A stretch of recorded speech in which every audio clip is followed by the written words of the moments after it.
All right, Love During Lockup season 7, episode 8. The finale was pretty boring, so we're just gonna run through it real quick. Aisha goes to see Michael in prison. While she's on the way there, he calls and says his kids are coming too. He has 2 daughters. They're coming too. It was last minute decision. She tells him it's fine. She tells us it's not fine. She's not okay with it. She gets to the jail, meets the girls. They have no idea who she is. They know he was talking to somebody, but he never mentioned their name or anything of that nature. Somebody's kid on here.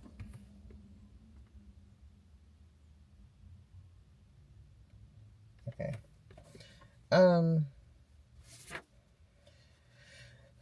They go inside. The girls tell us that, Dad never mentioned her. He said he was talking to somebody, but, she didn't know. They didn't know she was coming either, and they really just wanted to spend time with their dad.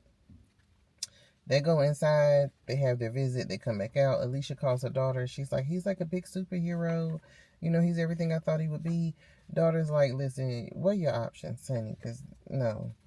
So after the visit, Aisha and his daughters, Serenity and Michaela, go to eat. And Aisha ends up spilling that he has a life sentence. And one of the daughters cried because they didn't know that. And that's how I know he didn't tell that girl he didn't tell Aisha he had life.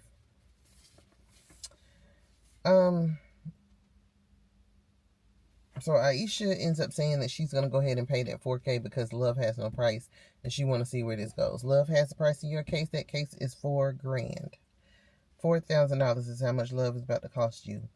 Kaylee, we see her in the bed with one of her babies, and the baby's like, "Yay, Daddy's coming home from prison. Do me a favor, Kaylee. Lie to your kids, because you just made this normal for her, and that's not okay." The kids seem to have more concerns than Kaylee. Kaylee's like, you only get out of jail one time. That baby said, not if you keep going back. So she's picking her up after 6 years. She's waiting at the prison an hour early. Then she gets a call from him saying the bad news is she hasn't been approved to take him. He's going to have to take a cab. So she starts melting. I left my baby on his birthday to come pick you up. Now they're saying I can't pick you up. Why am I even here? That's what we're trying to figure out. Because why are you there if it's your son's birthday?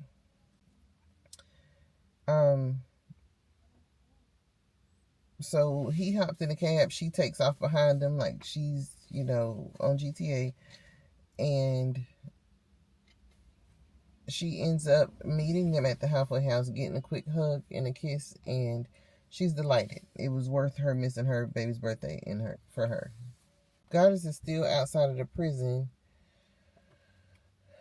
because she couldn't get in because it's family day. So he's like, I wanted to tell you something, but I don't want you to overreact. He ends up telling her that he is not getting out when he thought he was getting out because people thought he was selling drugs, but he really wasn't. She says, well, I probably just won't even come. And he like, I'm telling you, I ain't coming home. And the first thing you say is you're not going to come back up here. You're supposed to be in my corner. You should want to be up here every day. Oh, excuse me, sir. It's still life on the outside.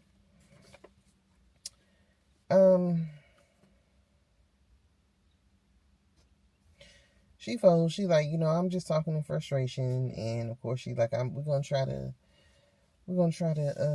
do it again next week. Bonita says she got the decoy ring. Now she just gotta go in her savings and buy him some stuff. So Mumu calls her to let her know that his PO has to come inspect the place that he'll be paroling to, and he decided to have that at his mom's house. So Bonita was like, well, if you're not coming home to me, what is the point? Like, what am I here for? What are we even doing this for? And he like, yeah, I don't need 2 POs. I don't need, like, he going on and on. And she like, listen, is you messing with somebody else?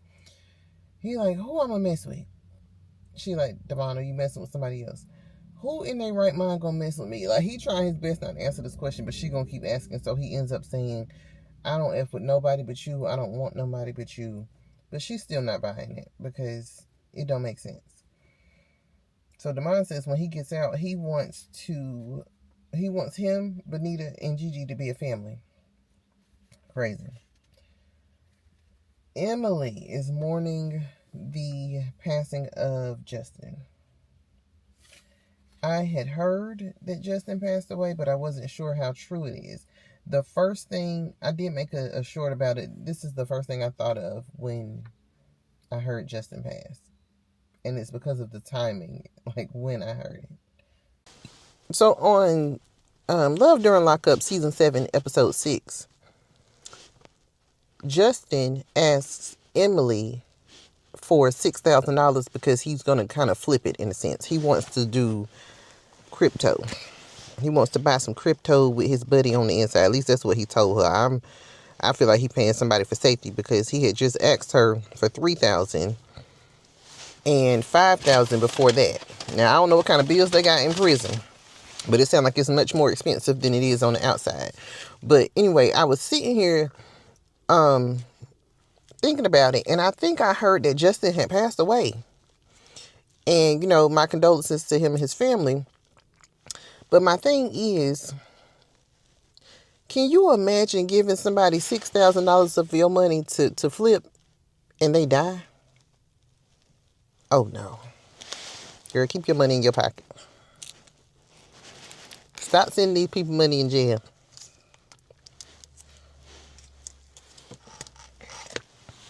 Thanks for coming to my TED Talk.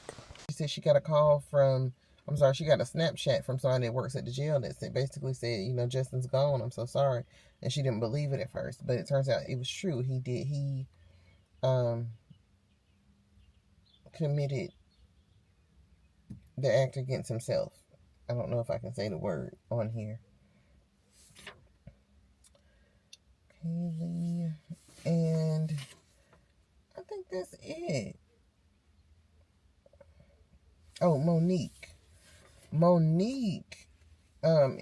you know, on the last episode, she comes out of the prison all mad. Well, she comes out because they said that her shirt was see-through. Now, the shirt itself wasn't see-through, but it was too small. So it was stretched so thin that you could see through it. So they made her go change. She changed. She went back in. She had a visit with Titus. She came back out all smile. She's happy. She said he's tall. She had to hold her arms up to hug him. She said he was really strong. He wrapped his arms around her waist, and she's really happy with it. They kissed, and you know, she enjoyed herself in there. But she lost me when she said this is one of the best first dates she's been on in a very long time. I said, oh my God, the bar is under the ground. But that was pretty much the end. Monique loves Titus. Even they give a recap at the end. So Monique loves Titus, and they talk every day, and she's hopeful that he'll come home this year, 2026, so they can have a baby. Aisha is working with her attorney to get Mike out, and Rich is waiting for Felicia's release still. Emily has taken a break from the industry to grieve. Michael is still at the halfway house, and they're soaking up every moment together, and they still spending money that they don't have. They were still at that Walmart spending money, and he behind her like them broke me and do when they don't have no money. Mumu is still engaged to Benita and dating Goddess, and we'll get to see the rest on Love After Lockup. I cannot wait, but I will be back as soon as they come back. Love you. Bye.